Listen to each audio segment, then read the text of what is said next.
Salut les amis, bon, je vous fais un autre blablaber. J'ai le café. Euh, on continue sur l'alimentation, ça excite, c'est cool. Il y a plein de trucs que je pouvais pas parler parce que 40 minutes c'est loin. Donc le miel, le café, le machin. Mais aujourd'hui, je voudrais vous parler du pain, du blé, de la farine, du gluten, de tous ces trucs-là. Euh, Encore une fois, je ne suis pas un expert. Je viens juste. C'est comme si on s'asseyait ensemble, qu'on buvait un café et on papote. C'est pas un cours, hein. Donc tu as le droit d'être pas d'accord avec moi. Sauf que tu peux plus me couper la parole.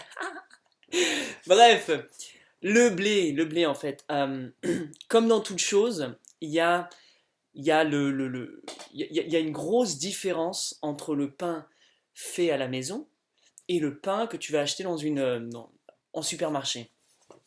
Juste pour le pain, hein, après je viendrai sur le céréal justement pourquoi. Donc le pain que tu vas faire, que tu vas acheter, la baguette que tu vas acheter en supermarché, ou dans certaines boulangeries, il n'y a pas de souci, mais déjà en supermarché, donc c'est une farine qui a été sélectionnée, euh, très spécifique, donc ça on va revenir sur le grain lui-même, donc ce blé, cette farine elle a été broyée, etc. Donc tu connais pas l'histoire de cette farine. Euh, Elle est faite en général par des machines. Donc il y a, c'est fait de façon industrielle, donc en fait il n'y a pas la présence, l'amour d'un boulanger généralement ou d'un quelqu'un qui fait du pain derrière. Donc c'est fait de façon assez rapide. Il y a très peu de conservation. Il faut que ce soit dans l'immédiat. C'est tu prends ta baguette, elle croustille, elle est superbe, tu croques dedans. Il faut vite la manger parce qu'après elle durcit. Donc donc ce pain-là, en fait, les pains que tu achètes en supermarché, moi je peux te dire de sûr et certain, qu'ils soient bio, etc., ils vont être vides de nutriments. Donc ils vont être vides de nutriments, donc va y avoir du blé, il va y avoir une consistance, mais ça va être, il n'y a rien dedans, presque, en gros, c'est du fluff, c'est de la barbe à papa. Et, euh, et ensuite, donc, plus tu vas progresser tu vas aller chez un artisan boulanger. Donc c'est-à-dire que là, tu as un boulanger, généralement, qui fait son pain, mais depuis longtemps. Donc qui va faire du pain vivant, du pain au levain, qui va être là, qui va être présent dans son pain, qui va connaître son pain, qui va être amoureux de son pain, qui quand il va venir travailler, il va être content de faire du pain, il va être crevé, c'est certes, mais c'est son art, c'est sa magie. Donc c'est pas, même si c'est lui qui s'exploite lui-même parce qu'il travaille beaucoup, et ben c'est lui, c'est son choix, donc il est là en train de le faire et il transmet son amour. Donc c'est fait un petit peu moins rapidement parce qu'il y a des périodes justement de respiration, de la vie microbienne qui est justement dans le pain. Donc là c'est un pain qui est déjà plus vivant puisque avec le levain c'est de la bactérie, donc c'est un inoculum de bactéries qui est dedans, qui fait ça, qui fait que ça gonfle.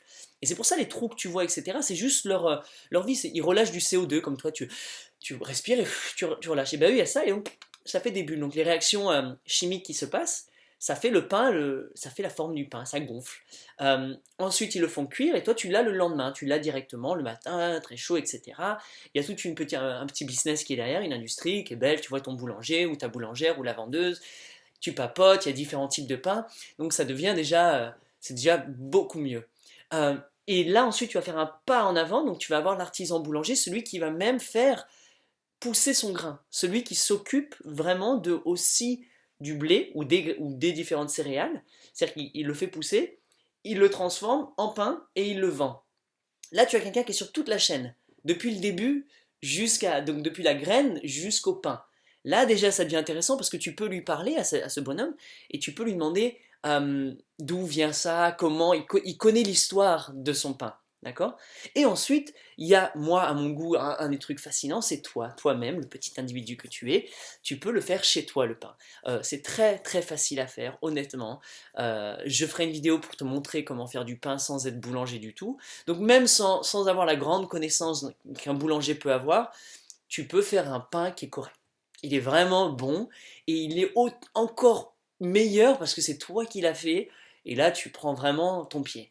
Donc ça je t'expliquerai à faire du pain vivant, du pain au levain, etc. Et tu vas voir que ça change vraiment. Donc maintenant, donc c'est à toi de choisir maintenant où est-ce que tu vas vouloir prendre ton pain. Est-ce que tu le veux prendre dans le côté rapide dans un supermarché où en fait bon ben tu payes certes moins cher, mais l'argent que tu as mis, ça paye ça. Donc ça paye une industrie, ça paye un magasin, ça paye ça, et puis quelqu'un d'autre que tu ne connais pas prend un surplus d'argent et fait générer sa machine. Ensuite, tu vas aller chez le boulanger, et là, le boulanger, tu vas savoir que tu donnes ton argent à ce monsieur ou cette dame, parce que tu le connais. Parce que tu sais que quand tu achètes son pain, peut-être qu'il y a un 50 cents de surplus par pain, de revenus, et ben ça ira à cette personne-là que tu peux montrer du doigt, et qui généralement peut papoter avec toi et peut te raconter l'histoire du pain. Donc là déjà, t'es Yeah Charlie, tiens, je t'achète ton pain, merci. Et après, tu as le tien. Et là, le tien, effectivement, celui que tu fais, il te revient à cacahuète, quoi. C'est vraiment pas cher, en fait, au final. Mais il va être chargé de ton énergie. Donc, tout ça, c'est bien. Le pain, le machin, tout ça. Donc, voilà comment il est fait. Maintenant, ce qui est le plus intéressant, à mon goût, c'est bien de faire du pain, mais quelle est la céréale qu'on va utiliser? Donc aujourd'hui, il y a beaucoup de personnes, le gluten, ah, je suis intolérant au gluten, je suis machin, je suis machin. C'est comme drôle, c'est les premières choses quand on a commencé à être sédentaire, les premières choses qu'on a mis en place, ce sont les céréales. Donc ça fait quand même pas mal de temps. Et, et à l'époque, enfin, personne s'est vraiment plaint des problèmes de gluten. On n'avait pas, enfin, c'est pas dans les textes de Pline, etc., dans les anciens textes. C'est assez récent. Moi, je connaissais pas du tout le gluten. J'étais manager d'un bar à vin et on vend du vin, tu sais. Et puis des fois, on vendait des plateaux fromage, pain, machin. Et quelqu'un me demande, excuse-moi, c'était en Australie, il me dit, excuse-moi, est-ce que vous avez sans gluten? Et là, moi, mais aucune idée de ce que c'est le gluten. Et je regarde mon pote, et puis je croyais que c'était un vin. Je regarde, et puis il me dit, enfin lui-même, il savait pas. Donc en gros, je savais pas du tout ce que c'était, donc il m'a dit, ça pour tout ce qui a du pain. Ah, je fais, ah bah oui, on a du pain. Et il voulait du pain sans gluten. Ben, je savais pas du tout ce que c'était. Donc bref, on lui a donné des galettes de riz, tu sais, les trucs. Voilà. Donc de là, j'ai dit, c'est quoi le gluten et tout. Et puis depuis ce jour-là, ça fait que revenir. Je l'entends partout, je le vois sur des trucs. Je vois le sans gluten presque sur du café, tu vois, genre des trucs. Jouer sans gluten, truc sans gluten. En fait, c'est cool de dire, j'ai l'impression que quand tu mets le mot sans gluten, ça incite certaines personnes à acheter. Donc, je sais pas, j'ai envie de faire des t-shirts sans gluten, tu vois, un genre de truc cool. Euh, Bref, le gluten, en fait, c'est donc ça vient avec le blé, etc. Le truc, c'est que si on est intolérant à ça, à mon avis, c'est parce que c'est pas de la bonne qualité. C'est tout. C'est que le grain, le céréal lui-même, n'est pas de bonne qualité. Donc moi, ce que j'encourage vraiment à faire si on fait pousser des céréales pour consommer, c'est pas déjà la variété va être intéressante. Donc il faut que ce soit ce qu'on appelle une variété ancienne, une variété qui n'a pas été trop travaillée, c'est-à-dire on a tellement demandé à la plante de devenir une chose pour nous faciliter la vie qu'en fait on lui a enlevé plein de ses qualités. D'accord. Et on a réussi à l'homogénéiser et elle devient une plante. Donc tu as un champ de blé qui ressemble à un truc, ils sont tous, on dirait que des jumeaux. D'accord. Donc là, niveau diversité, déjà, c'est un petit peu plus fade. C'est-à-dire que tu n'as pas de diversité dans les grains que tu vas moudre et ensuite manger. Donc maintenant, ce qui est intéressant, c'est de plus en plus, moi ce que j'encourage à faire, c'est un mélange de différents blés au pluriel. Donc il y a plein, c'est hallucinant les variétés au pluriel de blé qu'il peut y avoir. De différentes couleurs, des barbus, des machins, des trucs. Donc si on pouvait, et on peut, et c'est déjà en place, hein, donc c'est pas l'utopie, quand on met un mélange de 3, 4, 5 variétés de blé au même moment, forcément ils sont tous de différentes tailles, etc. Il y a une diversité, il y a une richesse, autant de nutriments, etc. Par contre, même si tu fais ça, mais que tu ne prends pas soin du sol, eh ben c'est presque vain. Ça veut dire que tu vas avoir encore une fois de la matière, mais tu vas pas avoir les nutriments nécessaires. Et les nutriments, ils ne peuvent venir que d'une seule source, c'est du sol. Le sol. Dans justement ce qu'on appelle le sol, la terre en fait. Donc les argiles, les sédiments, les sables, les graviers, etc. Là, il va y avoir tous les minéraux. Et donc, il faut que ces minéraux soient rendus solubles pour que le blé le prenne et qu'il le transforme, qu'il le métabolise dans le blé. Et donc, il faut absolument qu'il y ait quelqu'un ou quelque chose qui puisse pomper ça. Et la plante elle-même ne peut pas pomper ça, en fait. Elle ne pompe pas les minéraux, elle ne va pas aller s'enrouler autour de la pierre ou du sable et puis de pomper. Donc en fait, il faut la microbiologie du sol. Donc là, je ferai vraiment un cours particulier sur ça, mais il faut la vie vivante du sol qui vont eux vivre, et de ça, eux, ils vont transformer, l'avaler, et puis en fait, au final, le rendre soluble pour la plante. Donc la plante va pouvoir prendre tous les minéraux du sol, de la terre. Ce qu'on fait aujourd'hui, en plus grosse partie, ce qu'on appelle dans l'agriculture conventionnelle ou chimique, ou peu importe comment tu veux l'appeler, c'est qu'en fait, on travaille sur de la terre, donc sur un sol, mais on ne peut pas appeler un sol, parce qu'un sol, ça doit être vivant. Donc sur un substrat stérile, si tu préfères. Parce que si je dis les morts, c'est oh, les morts, les méchants. Donc oui, c'est de la terre, c'est-à-dire ce sont des sables, de l'argile, des sédiments, donc oui, tu vois toi de la terre, mais comme il n'y a pas de vie dedans, eh ben, tu poses la plante, et elle ne peut pas en fait vivre puisqu'il n'y a rien pour lui donner la nourriture. Il y aura de l'eau, mais il n'y aura rien pour prendre les minéraux et lui permettre de vivre. S'il y a justement la faune et la flore, et donc la microbiologie du sol, elle pourra vivre. Donc comme il n'y a pas ça, qu'est-ce qu'on fait? Nous, on l'assiste, c'est-à-dire que nous, on lui donne de forme soluble de la nourriture. Mais on va lui donner en fait ce qu'on appelle le NPK, donc l'azote, le potassium et je sais plus, phosphore ou un machin comme ça. On lui donne sous forme synthétique, donc soluble, qu'on va mettre des granulés, des trucs comme ça, qui vont avec l'eau rentrer dans l'eau, et la plante, va pomper ça. C'est-à-dire qu'en fait, on lui donne 3 nutriments, d'accord, qu'on décide, et on décide 2 fois, 3 fois dans la saison de lui donner, donc des rushs Donc c'est comme si tous les dimanches, je te fais un gueuleton, mais un gros gueuleton, on va manger comme des oufs, mais tu vas manger que des pommes de terre, que des choux de Bruxelles et que des trucs, imagine. Hein. Donc, mais une fois par semaine, ou une fois par mois. Donc là, toi, tu vas tu vas bouffer, et après, il faut que tu fasses tes réserves pour vivre. Donc en gros, tu seras en carence, c'est clair et net. Et donc la plante, forcément, elle est carencée. Donc les plantes d'aujourd'hui qu'on consomme avec ce genre d'agriculture, ben, il n'y a pas les minéraux qui sont dans la terre. Il n'y a pas tous ces minéraux qu'elle aurait dû prendre de façon naturelle dedans. La seule chose, encore une fois, pour qu'elle puisse les prendre, c'est la microbiologie du sol. Donc quand on travaille sur un sol stérile, elle ne peut pas prendre. Donc, elle dépend de ce qu'on va lui donner de façon chimique. Et donc ce qu'on lui donne de façon chimique va être dans son tissu, et c'est ce que toi tu vas manger. Donc forcément, il n'y aura pas les nutriments, mais en plus toi tu manges du pétrole en fait, de l'huile, de oil, je sais pas comment tu dis. Parce que c'est comme ça qu'on a réussi à faire ces petites particules, ces petits machins qui vont se dissoudre, ben, c'est fait à base de pétrole. Donc la plante devient pétrole en fait. Donc toi tu manges du pétrole au final. Au final, hein, vraiment, hein, c'est techniquement parlant, c'est ça. Donc ce qu'on encourage à faire, c'est d'avoir des sols vivants, où il y a toute cette microbiologie, où les blés ensemble peuvent pousser, prendre tous les minéraux qui leur sont nécessaires. Ensuite, ce blé, il est récolté. Tout le reste, la paille, elle est retournée au sol. Bref, la vie continue. On va nourrir tous ces micro-organismes qui nous ont permis d'avoir tous ces nutriments. On leur laisse. On prend ce blé. Et de là, c'est ce blé-là qu'on va transformer en pain. En pâte, en tout ce qu'on fait. Et on mange beaucoup de blé, nous, au final, dans plein de choses, il y a plein de blé. Donc, autant qu'il soit de très bonne qualité, puisqu'on en mange tellement.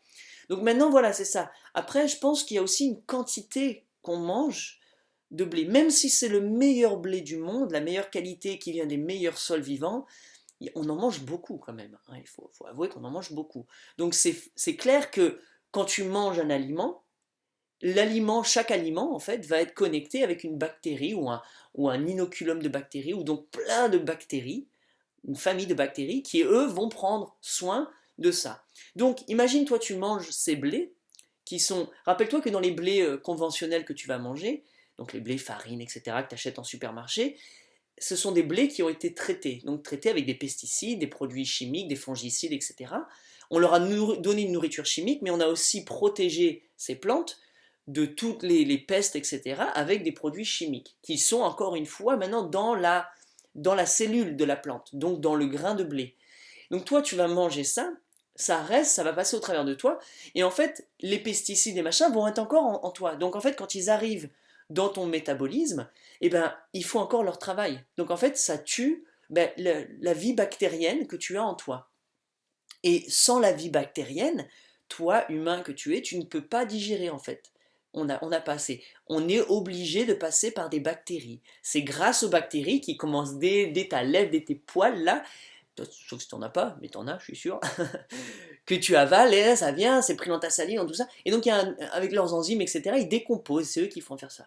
Donc, si toi, tu prends quelque chose qui est chimique, en toi, avec des pesticides, des machins, tu vas les tuer, tu vas les abîmer. Alors oui, ils vont pouvoir se remultiplier, mais tu vas les abîmer, les tuer, donc ils ne vont pas être présents. Donc le jour que toi, tu manges du blé, et ben ils sont pas là pour digérer tout ça.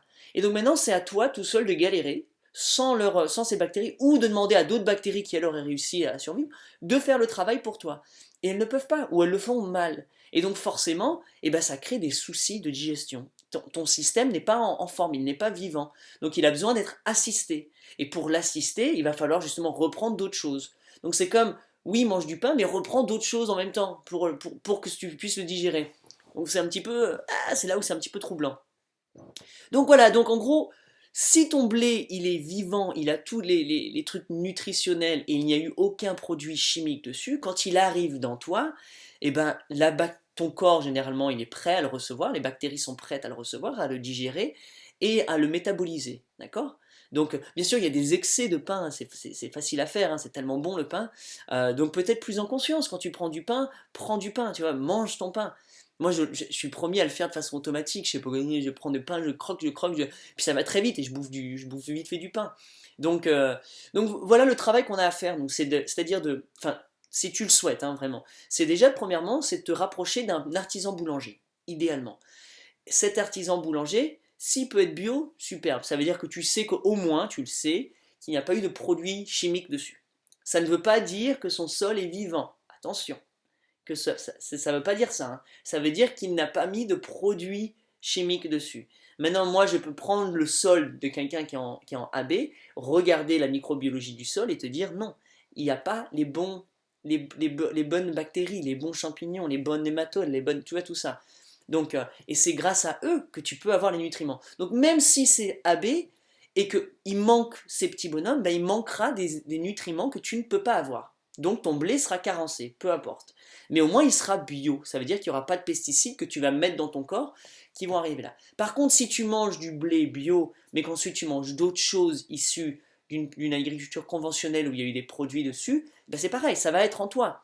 Donc en gros, c'est presque, c'est soit tout bio, soit moite-moite, mais bon, il y a un moment, il y a un dérèglement aussi, tu vois, c'est oui ou non, il faut savoir. Donc, et encore une fois, bio, c'est une étape en avant. Et là, je vous promets que 2016-2017, vous allez voir énormément de changements dans notre façon de nous nourrir. Vous allez commencer à découvrir de la nourriture vivante, de la nourriture saine et nutritionnelle. Pourquoi? Parce qu'on comprend de mieux en mieux le sol.